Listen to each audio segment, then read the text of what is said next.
Okay, David, what is this? What are we looking at? So this is a commercial resi scheme, well sorry, a commercial to mixed use scheme. It was the old Barclays Bank years ago. It's had a number of uses since then. But I'll take you through, you'll see like the vault at the back of the building and stuff. There's still evidence of it being a bank. Yeah. I'm putting my estate agency on the ground floor. It's far too big for us. It's 250 square metres. Oh, There's only 10 of us. So, but we'll grow into it, I'm hoping. Yeah. And then upstairs, we're going to do like 3 high-end apartments. Obviously, it's mimicked upstairs, so the floor space is the same, 250 square. It's a really strange shape. So I'll take you through how exactly we're going to do it. Okay, cool. After you.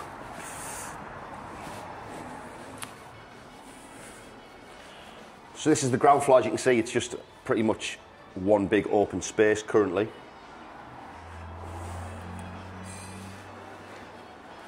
The last users were like a disability company, so they had like electric wheelchairs and stuff. It was a bit of a showroom with a reception at the back. We've built some internal offices. So at the front here, we'll have my sales and lettings teams and my management, my branch manager. This will be a meeting room, sound blocked for when I'm shouting at people. And then this will be my office here. Of course, the biggest room. Yeah. So this will be my office in here. So I do quite a bit of mentoring with property students, yep. As you do, Nana. Yep. So I'm going to have like obviously desk set up for me, nice coffee machine, couch in the corner for the mentees. So it'll be a nice environment to Smart of you. Sit and chat.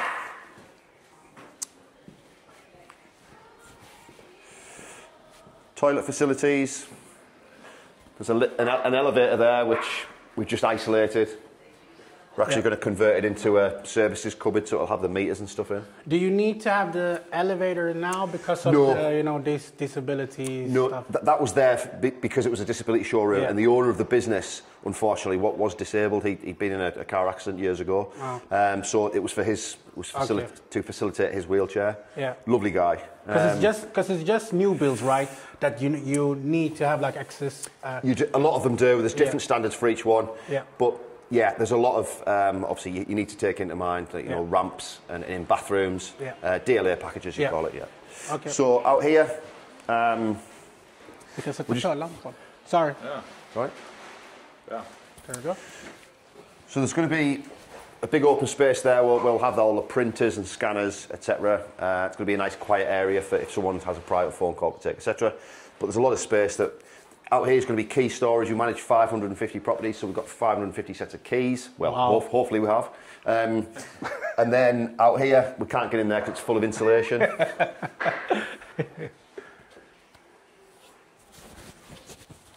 So I'm going to do my bit for the planet, and I'm going to reuse that insulation that came out of the ceiling space here in some of my buy-to-let properties that haven't got it. Smart. So yeah, it's just for the environment, not for my profit. No.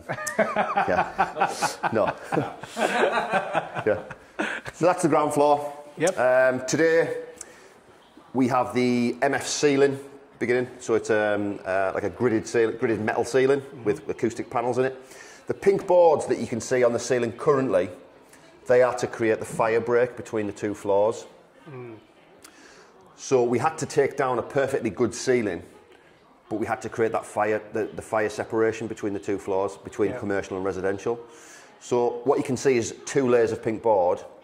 Beneath that, there is acoustic insulation between the joists. Yeah. And then the double pink boards will drop a ceiling. We'll layer the MF ceiling with more acoustic insulation, and then we'll have like a gridded ceiling. So it's even insulation in the... Behind the boards. In this, what is the word now again? In the vents. In the vents. In the ventilation. Yeah, so that's just been put in there historically. Okay. But yeah, literally, the building is just insulated to an inch of its death. Like, it's just, literally, it's... you have no problem getting an EPCC. Exactly. But it's more for noise as well, you know. We're going to be working... down here, we don't want to hear people walking around, having showers, stuff like that. So we're going over and above. We're actually going above the standard required. Yeah. But I do that on most of my developments. Yeah. It's just, you don't know when standards are going to change, but also from a noise perspective, I just think you can't do enough. Yeah. So that's pretty much the ground floor. Yep.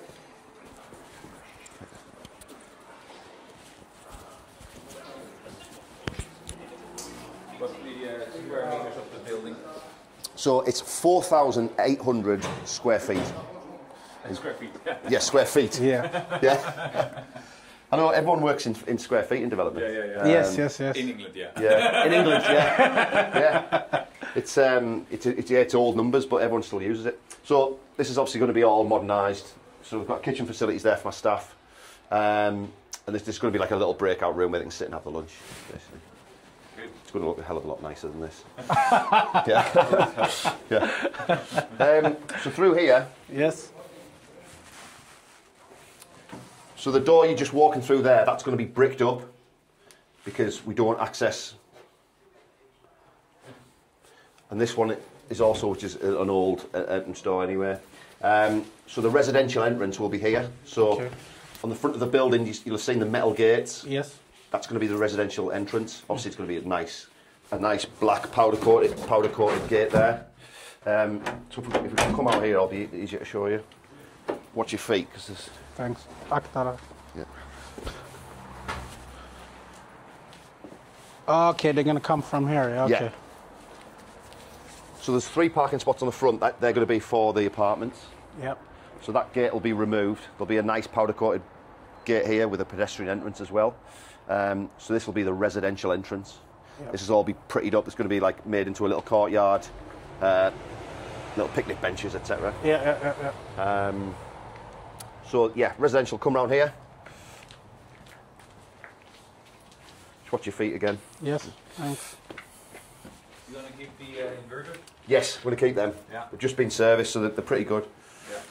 Yeah. So yeah, the guys will walk in it'll be a fingerprint entrance into here. That'll be blocked up, so this will be purely a residential entrance. We're going to do some service accommodation with these 3 units. So this is going to be the cleaner's cupboard, which you're going to keep your materials. And up here. And what was the purchase price on this? 200,000. 200,000. Yeah. Okay. And what are you putting in? So, spending 36,000 on the ground floor. Yeah. 125,000 up here for the residential. So the building should be worth 470 to 490. So it's a good deal. Sounds like it. But it's just a win. It's a good deal for me, not just from a numbers perspective, but it's going to put my estate agency on the map. It's a very busy road out there, as you've probably seen.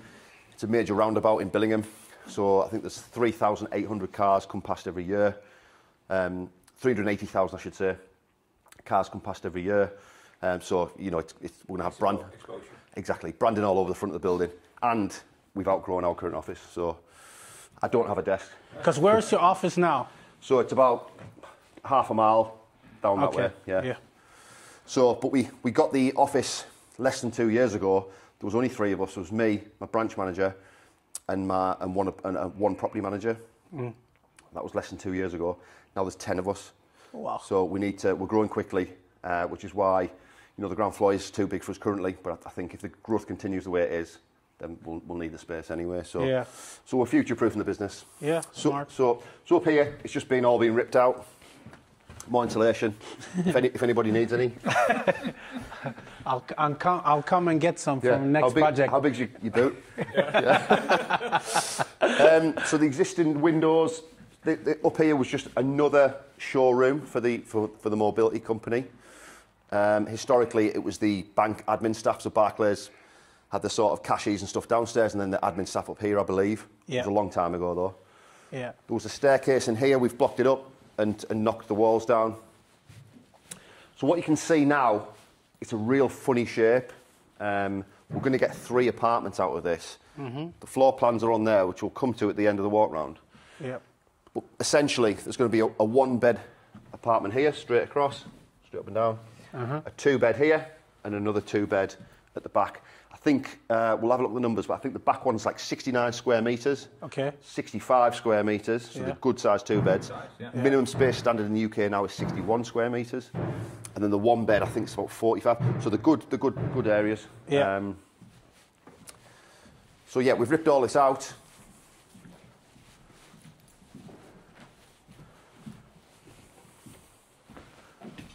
We've taken a wall down here at the back. It's a fully concrete ceiling. Yep. As you can see. You say concrete ceiling? Yes. Oh. Yeah. So, well, it's like a concrete fibre mix. If you can see the fibres in it. Yeah.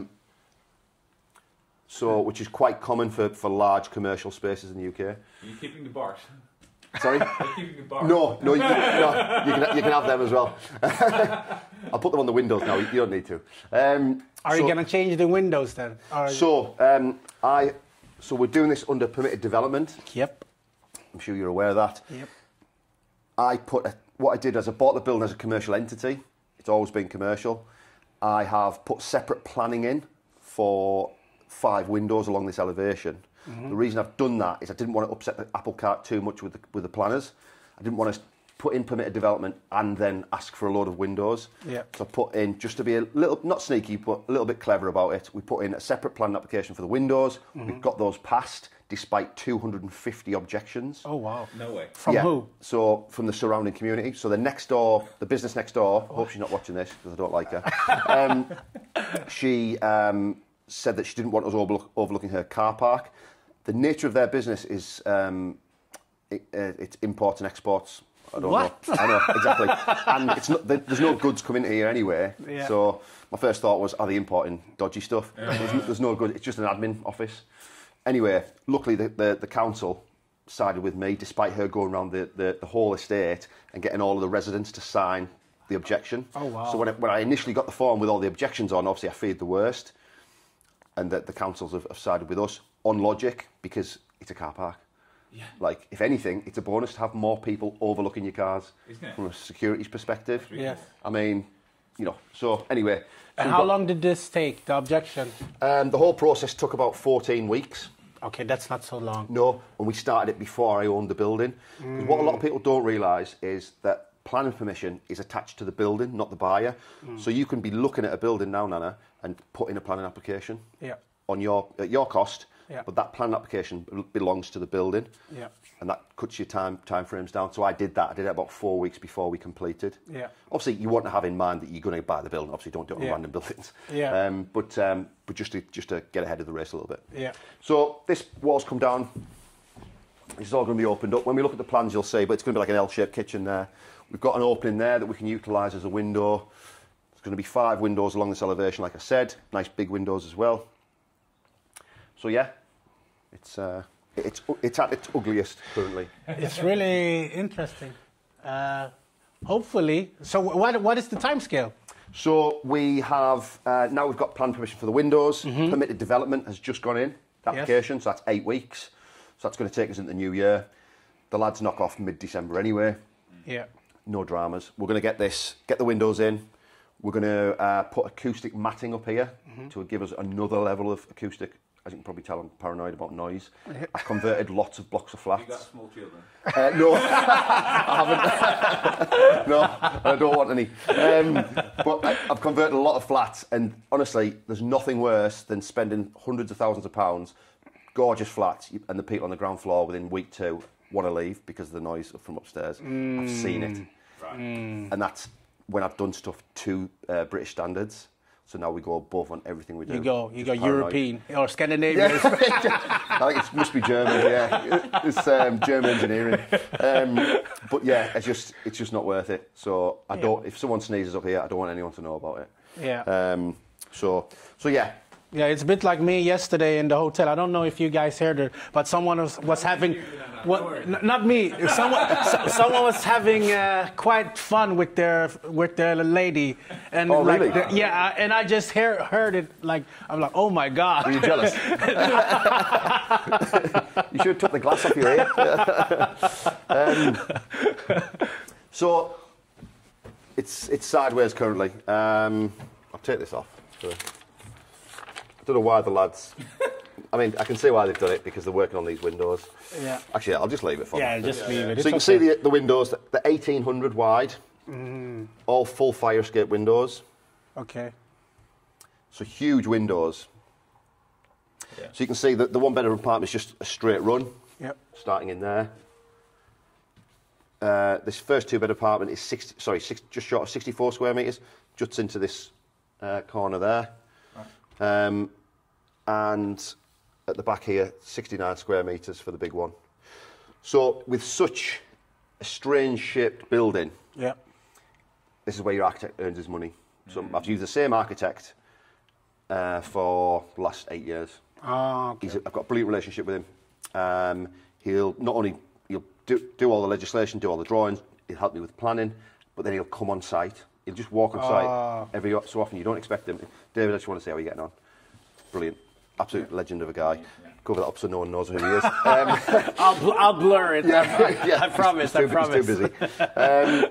So yeah, I think, you know, because when I first bought the building, I came up here and I was like, wow, what the hell am I going to do with this? It seems so narrow. And he was like, oh, we'll get 3 apartments out of this. I was like, really? How? Anyway, that's how. Yeah, that's how.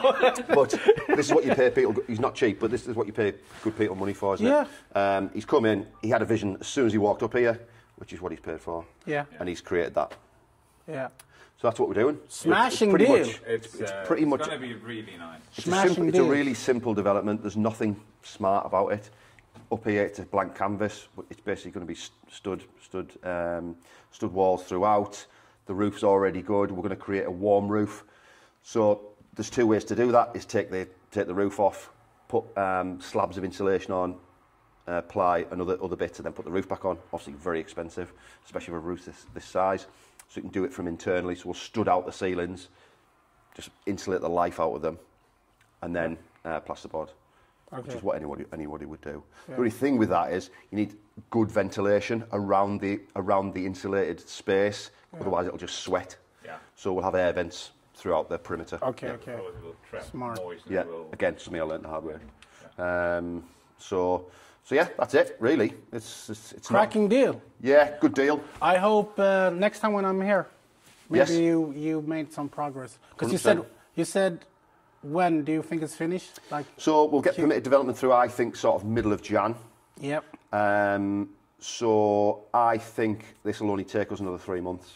Yeah, so maybe end of April. April, yeah. Which from a service accommodation perspective is optimum. That's when service accommodation starts getting busy. So you're going to do essay on these? We're going to do essay on these, yeah. Yeah. Okay. From a contractor perspective, we have a lot of direct contacts with surrounding businesses. So we won't be throwing them on Airbnb and Booking.com. No. We'll be going direct to the companies that I work with. What type of cash flow are we talking about those? It's hit and miss. I'll be honest, it's not the most in-demand area. But with renters reform, a lot of people now are sort of doing SA instead of buy-to-let, I'm finding, and they're happy with sort of 40 or 50% occupancy. They're making about the same as what they would on a buy-to-let, but the property's getting cleaned every week. There's no long-term contracts, meaning your tenants can't just stop paying the rent. There's a number of advantages to that. That's not my motive behind doing this. I want to make more than a buy-to-let, but there is a lot of that happening. Just to explain, there's a lot of that happening at the moment. Yeah. With these, they'll probably cash flow about £1,000 a month each profit for the 2 beds, and probably 600 or 700 for the 1 beds. That's good. So that's after all costs. Yeah, that's what I'm hoping. But with SA, you probably know, guys, it's not guaranteed. No. It's just with every SA I do, it's very much a let's give it a go. If it doesn't work out, we'll put them on an AST. Yeah. And that's the beauty of SA. Yeah, you can always change. Yeah. Exactly. Yeah. And you don't really know. You can go on AirDNA and look at the occupancy rates for the area. It's so seasonal. It depends on the property type and local developments. Exactly. So there's so many variables. Whereas buy-to-let, just nice and easy. You know what you're getting each month, barring any maintenance. So there's pros and cons to both. Yeah. But I've got a lot of buy-to-lets around this area, and I don't have a lot of SA. So you can take the risk. Yeah, you can take the risk. Yeah. It's just part of the jigsaw. Yeah. Exactly. Yeah. Okay, thanks. No worries. Good to see you. Likewise.